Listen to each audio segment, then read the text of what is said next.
బీసీలకు చాలా అన్యాయం జరిగిందని బీసీ జాతీయ నాయకులు ఆర్ కృష్ణయ్య అన్నారు. హేతుబద్ధత లేకుండా రిజర్వేషన్లను కేటాయించారన్నారు.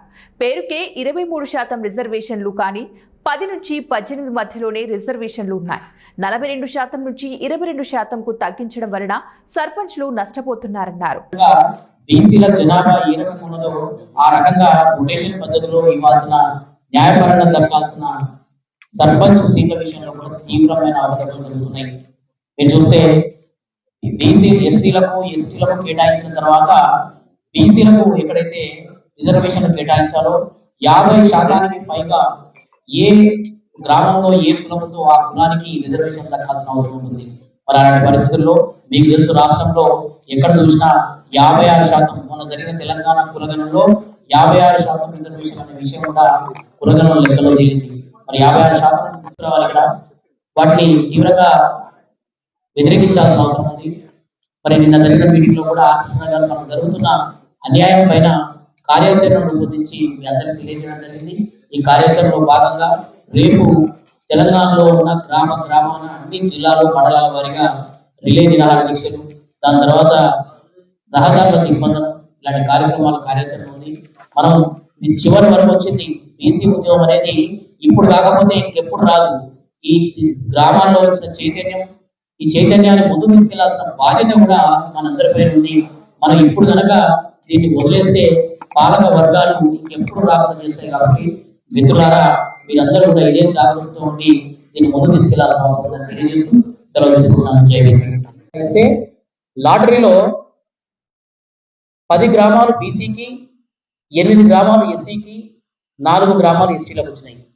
అంటే మిత్రులారా, మీరు గమనించాల్సింది ఏంటంటే 45 గ్రామాల్లో 32 గ్రామాలు బీసీలకు ఉంటే న్యాయంగా బీసీలకు రిజర్వేషన్ కేటాయించాలి.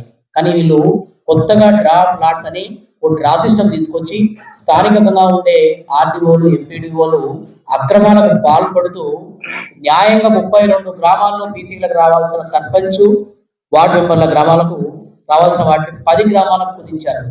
అంటే దాదాపుగా 22 గ్రామాలలో బీసీలు మెజారిటీగా ఉన్నా రిప్రజెంటేషన్ లేని పరిస్థితి వచ్చింది. ఆ తర్వాత కూడా అనుకూలంగా ప్రవర్తించారు.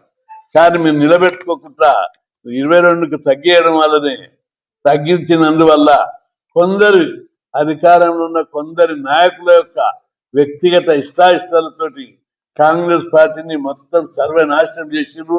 అందుకే దాని ఫలితం తప్పనిసరి వచ్చే ఎన్నికల్లో అనుభవిస్తారని చెప్పి హెచ్చరిస్తున్నాం. బీసీలు అంటే మదాకా ఒకవైపు రాష్ట్రంలో బలమైన బీసీ ఉద్యమం ఉన్నదని అన్ని పార్టీలు, ప్రభుత్వాలు భయపడుతుంటే రాష్ట్ర ప్రభుత్వం మాత్రం లెక్కలేని తనంతో, ధైర్యంగా, మొండితనంతో, మూర్ఖంగా 42 నుంచి 22కు తగ్గించారు. ఏం చేస్తారనే ధీమా ఉంది. ఏం చేస్తారనేది ఇప్పుడు తెలియదు. మీకు ఎన్నికలు అప్పుడు తెలుస్తుంది. మిమ్మల్ని రెస్ట్ తీసుకోమని కూర్చుని పెడితే మీరు అక్రమంగా సంపాదించిన డబ్బును లెక్క పెట్టుకుంటా రియల్ ఎస్టేట్ కు పరిమితం చేస్తారు. అప్పుడు తెలుస్తుంది మీకు. అప్పటిదాకా మీకు అర్థం కాదు. ఈ వైఖరి మార్చుకోవాలని చెప్పి ప్రభుత్వాన్ని నేను హెచ్చరిస్తున్నా. బీసీలంతా ఈరోజు కుటకుటలాడుతున్నారు.